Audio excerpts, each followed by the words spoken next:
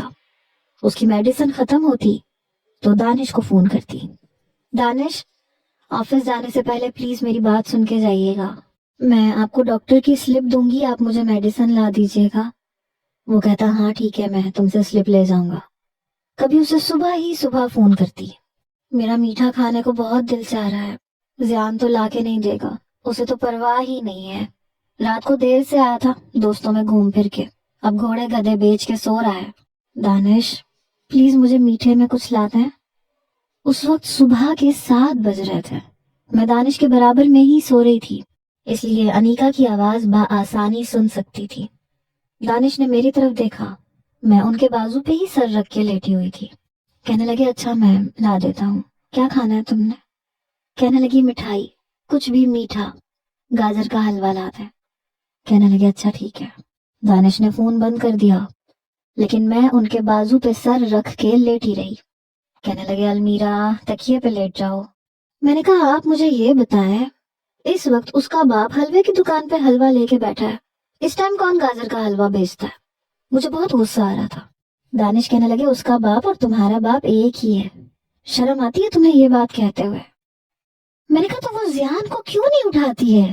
اسے اٹھا کے کہے گی تو وہ بھی لا کے دے دے گا، چاہے وہ جتنا مرضی لاپرواہ ہو لیکن اپنی اولاد کے لیے کرے گا. یہ اس پہ ذمہ داری تو ڈالے. رہ گئی پیسوں کی بات تو آپ اسے ایزی پیسہ کر دیں. زیان سے کہیں کہ وہ لے آئے, آپ نہیں جائیں گے. میں مزید ان کے ساتھ لپٹ کے لیٹ گئی.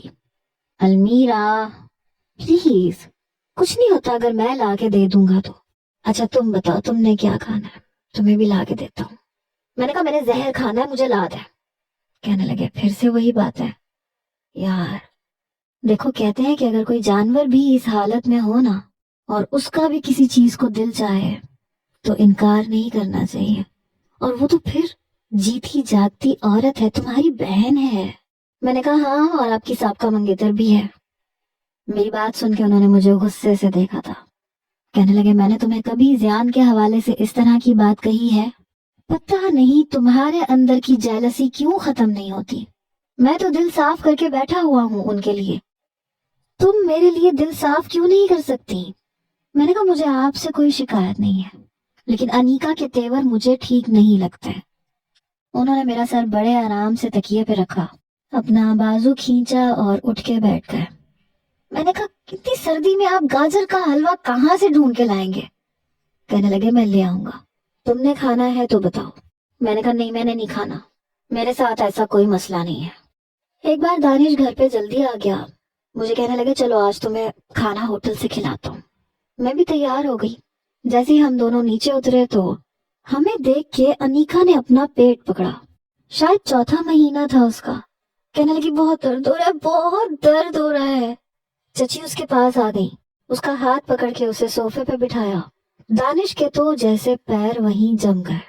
میں دانش کو دیکھ رہی تھی کہ یہ جا کیوں نہیں رہے, یہاں کیوں کھڑے ہیں. وہ انیکا کو دیکھ رہے تھے. چچی کہنے لگی تم جاؤ کمرے میں جا کے لیٹ جاؤ, ایسے ہلکا پھلکا درد ہوتا ہے. کہنے لگی نہیں مجھے بہت تیز درد ہو رہا ہے چچی, بہت زیادہ درد ہو رہا ہے. میں نے کہا زیان کہاں ہے؟ چچی کہنے لگی وہ تو فیکٹری گیا ہے, وہ تو ابھی واپس نہیں آ رہا, کہہ رہا تھا کہ دیر تک کام ہے آج کل وہ دیر تک کام کرتا ہے. دانش کہنے لگا ہاں وہ رات کو 9 بجے سے پہلے نہیں آ سکتا, اور اگر آ بھی جائے تو اسے آنے جانے میں 1 گھنٹہ لگ جائے گا, فیکٹری تو بہت دور ہے. انیکا آؤ تمہیں ہم دونوں ڈاکٹر کے پاس لے جاتے ہیں. یہ سن کے میں نے دانش کی طرف دیکھا, مجھے بڑا غصہ آیا. میں نے کہا آپ ایسا کریں, آپ انیکا کو ڈاکٹر کے پاس لے جائیں. یہ کہہ کے میں اوپر کا زینہ چڑھ گئی. دانش نے مجھے 2-3 بار پکارا, المیرا کہاں جا رہی ہو, لیکن میں نہیں رکی. طیبہ کہنے لگی تم واپس کیوں آ گئی, کھانا کھانے گئی تھی نا. میں کمرے میں آ کے بیٹھ گئی, کوئی جواب نہیں دیا, کھانا بھی نہیں کھایا, اپنا منہ بھی دھو لیا, کپڑے بھی تبدیل کر لیے. 2 گھنٹے بعد دانش اوپر آیا. کمرے میں آتے ہی مجھے بڑے غصے سے دیکھنے لگا. میں تکیہ درست کر کے لیٹ گئی. کہنے لگے ویسے بڑے افسوس کی بات ہے. میں نے کوئی جواب نہیں دیا. انیکا نے تو جیسے تماشا پکڑ لیا تھا, ہر بات کے لیے دانش کو فون کرتی تھی. مجھے لگتا تھا جیسے جان بوجھ کے کر رہی ہے. مجھے احساس دلا رہی ہے کہ میں بچہ پیدا نہیں کر سکتی اور وہ کر سکتی ہے. بہرحال اس کے 9 مہینے پورے ہو چکے تھے. اسے ہسپتال لے جایا گیا. زیان خود اسے لے کر گیا تھا. پتا چلا کہ اللہ نے اسے بیٹا دیا ہے. دل تو میرا بھی تڑپا تھا, ظاہر سی بات ہے میرا بھانجا تھا, لیکن پھر بھی میں اسے دیکھنے کے لیے نہیں گئی. رات کو دانش آئے, تایا ابا تائی امی سب جا چکے تھے.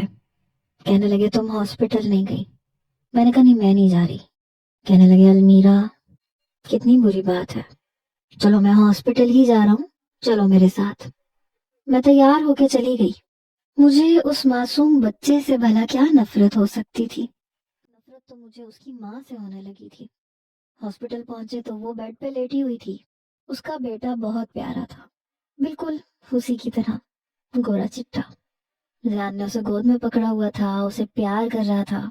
دانش نے زیان کو مبارکباد دی, پھر اسے کہنے لگے لاؤ اسے میری گود میں دو, ماشاءاللہ سے بہت پیارا ہے, بالکل تم دونوں جیسا ہے.